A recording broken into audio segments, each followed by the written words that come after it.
Toad! Toad, wake up! For basically anyone who's gone to school, you know there's one cardinal sin you're taught never to break. Don't steal, plagiarize, or even glance in the direction of someone else's work. Then, there's Quentin Tarantino. If you've ever seen City on Fire, it's very, very different from my movie. The section that they say I took, I did take from it, all right? Absolutely I took from it. Tarantino is undeniably one of, if not the most famous directors working today. But with great fame comes great controversy. Almost every single one of his movies stirs up some kind of debate, whether it's his use of violence or problematic language, Shit, Negro, that's all you had to say. or really anything. There's always a discussion around him, and there's one criticism that I think is going to end up being a huge sticking point upon the release of his new and possibly final movie, The Film Critic, but I'll talk about that later. Are you gonna bark all day, little doggy? Or are you gonna subscribe? What is the criticism? Well, it's that he's a notorious thief. But is this even true? Now, for many of us, our movie journey kicks off with the modern stuff and then slowly winds its way back in time until we dig our way into the old stuff. And if that's the case, well, then we might just share a similar kind of story. Picture this, I'm in the middle of a Western binge, spaghetti Western specifically, watching 1968's The Mercenary, watching along until...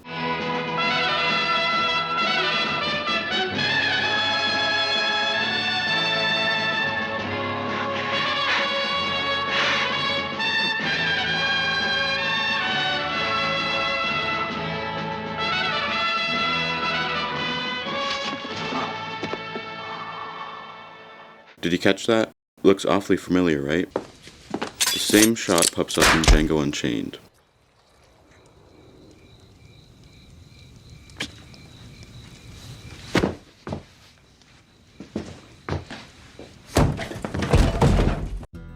And it doesn't stop there. We see the same thing in Reservoir Dogs. So sure, it's true, but can we really call it a crime? What's the difference between copying your friend's homework and a director borrowing a shot from another movie? And what if it's more than just a shot or two? Let's take a closer look at one of Tarantino's most iconic works, Kill Bill, and its inspiration, Japanese film Lady Snowblood. On the surface, there's many similarities. Lady Snowblood, directed by Toshiya Fujita, is a cult classic in its own right. Released in 1973, it tells the story of Yuki, a woman seeking revenge for the murder of her family. Sound familiar? It should, because Kill Bill draws heavily from this film. It even has very similar plot structure, with the main character having to track down the people who did her wrong, one by one, and ending them in, well...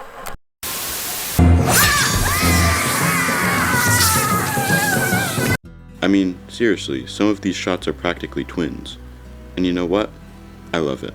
Before I first saw Lady Snowblood, I didn't realize the connection, but very shortly into it, the similarities became clear as day. And the more I watch movies, the more it becomes like a spider web of inspiration and influence. Tarantino might be the most well-known for this, but I think it's mostly due to it being so direct. Other directors just take from things in more subtle ways. You know, usually by the time I'm making a movie, I don't really know where I'm stealing everything from. And, you know, and someone says to me, I can see the thing you do here, and I'm like, oh yeah, that is where I stole that. So, you know, I usually, by the time it's a movie, I think this is my thing, and I forget where I took it all. From the narrative structure to the visual style, Tarantino uses elements of Lady Snowblood throughout Kill Bill.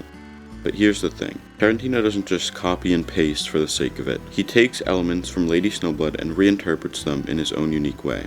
It's okay because it's cool. Even though he is very direct, his vision is still more original than a lot of what is made in theaters today, which is why it still holds up in my opinion. While Lady Snowblood is steeped in Japanese culture and tradition, Kill Bill infuses it with Tarantino's signature blend of pop culture references and kinetic action sequences.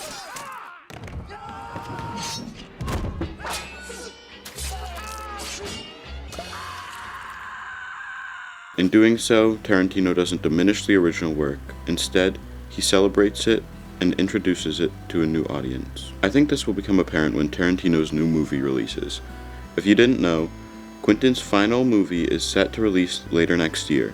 It is heavily rumored that he is either going to be using or recreating several parts of films from the 60s and 70s. similar to what he did with Once Upon a Time in Hollywood. If this is true, I expect a new wave of articles and news stories covering whether or not this is a good thing or bad thing. And for me, it's obvious. The way he uses the content to tell a fresh new story will likely outdo any harm. And that's how art has been done for thousands of years. And isn't that kind of the point? To spark inspiration and to put your own spin on things and breathe new life into classics? So before you go pointing fingers at Tarantino, discounting him for his thievery, just think, maybe he is stealing, but maybe he's just so damn good at it. If you want to know more about movies, then subscribe and watch my latest video. Peace.